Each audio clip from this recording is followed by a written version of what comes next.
the sole superpower, nationalism, and future shape of news. In that regard, I see American ideals as the most wonderful and the best ideals. I support them and accept them 100%. And I think it's wonderful to open up a closed Soviet Union and make it Russia and make it so open. What about here? So the fact that there are 27 million children in bondage is not a justification for lack of flow of news in this country. So I'm suggesting is why is it at this time where there is such a major civil rights crisis in this country that there is no discussion of that on Voice of America back and forth. That's not there. May I ask you a question? Please. Did you just read the content of the Voice of America site? Did you try and listen to audio files? Because I'm sure you would find a lot of discussions, not only straightforward reports or feature stories, but discussions on the exactly issues, that you just mentioned. There is a series on the Voice of America called Focus. That's right. And I would be very, very surprised, although I cannot cite you a date, but I would be very, very surprised if that program had not covered this very topic. All right. I have been on Voice of America myself many times on the round table, but I have not seen any discussion as a news item of this matter on Voice of America. You may be right, not as a news item, but we have other formats, programming formats, where it could be featured. Fair enough. I think it's there, but I think the basic responsibility when an event of that nature occurs is news reporting. When it's not on the news, then it goes to a secondary forum where it might be part of some other discussion. But really what I'm saying is, if the shape of the world is media pluralism, how do we conceive that shape in this country? It cannot be more of the same. It cannot be 300 channels that have the same perspective. It has to be 310 channels, where 300 have one perspective and 10 have different perspective, not the same, but 10 different perspectives, 11 perspectives all total. And then I would disagree with you that news reporting under that circumstances would be the best way to communicate. The best way to communicate actually would be a talk show where different ideas could be discussed and different approaches. That's how you achieve pluralism of opinions. That's true. But first the documentation of facts has to be done, which is news, and then discussion, which is different perspective on the news. So if we make it disappear, or as Chomsky has very correctly pointed out, when some unpleasant things happen, they are reported once in the New York Times and then disappear from the institutional memory. On the other hand, we keep certain unpleasant things attached to other people very much in the institutional memory. And therefore, the one question that I think, again, was very much in the context of the global media is, each national media has an associated institutional memory. And when we report based on that. Do you see any chances of transcendence, expansion, rectification of those institutional memories? No, I don't think so. Because I'll tell you that, for example, after 9/11, CNN and Fox reported America under attack. Now, America wasn't under attack.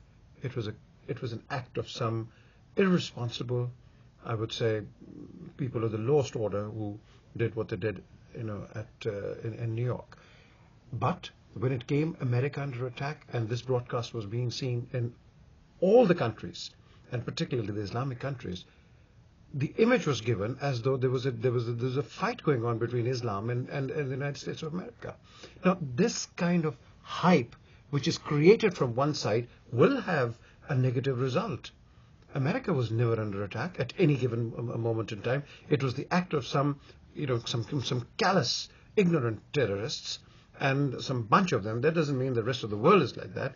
But when the media comes along and tries to portray all of this, then yes, there is a negative result out of it. In the 1965 war, I do remember that the Voice of America, when Pakistan was at war with India, there was a big news, Voice of America, let's listen to what they say. BBC, let's listen to what they say. And all of a sudden, people were looking towards these two main institutions to see as to what the real news was, because no one was trusting the local news around. And to authenticate, it was the Voice of America and the BBC. Absolutely. So, over the years, what has really happened is that the media has taken everything in their own hand, and they play the tune as they like it.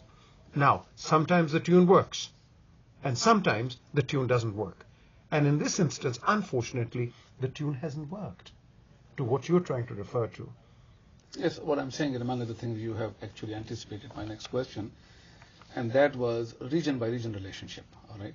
So we have a situation in the Middle East, for instance, which I think has been exacerbated by the type of coverage.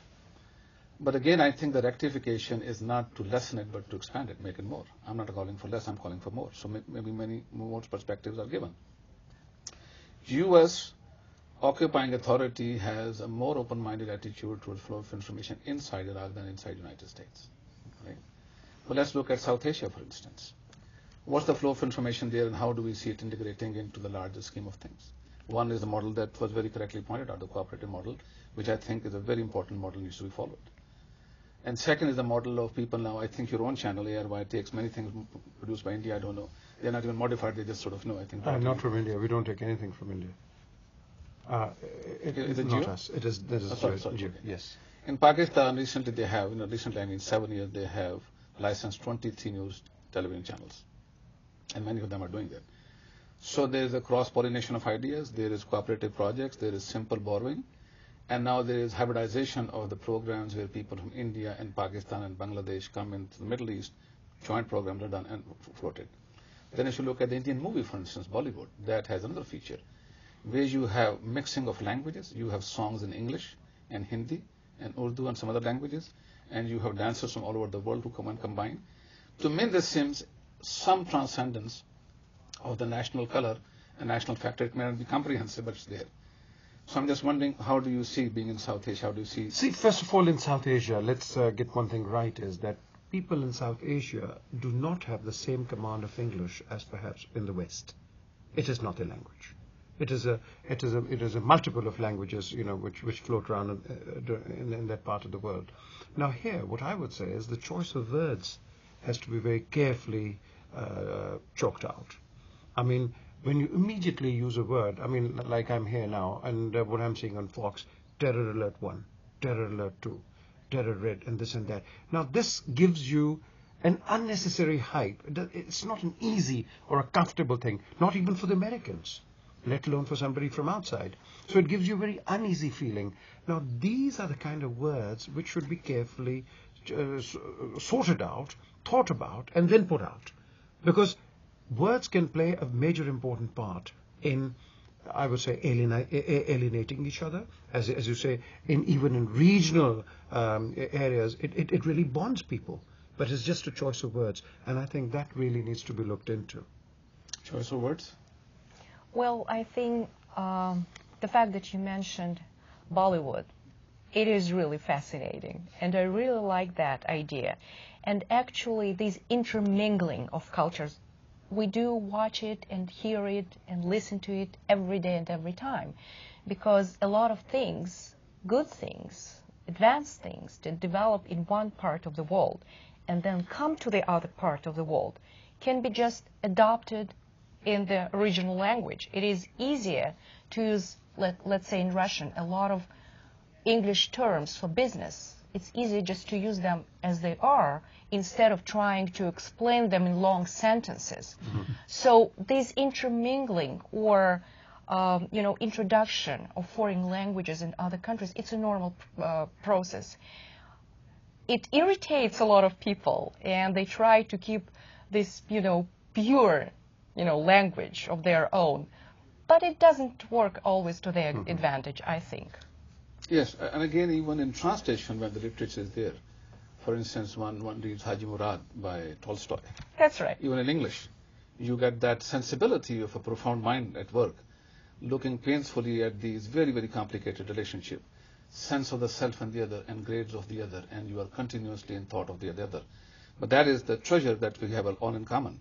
And I think translation makes it possible for people to claim that treasure in common instead of saying, it's only Russian literature, it becomes world literature. But that's what I'm saying. We see movement in literature where we go from national to truly global, where once you understand the message, you are not even thinking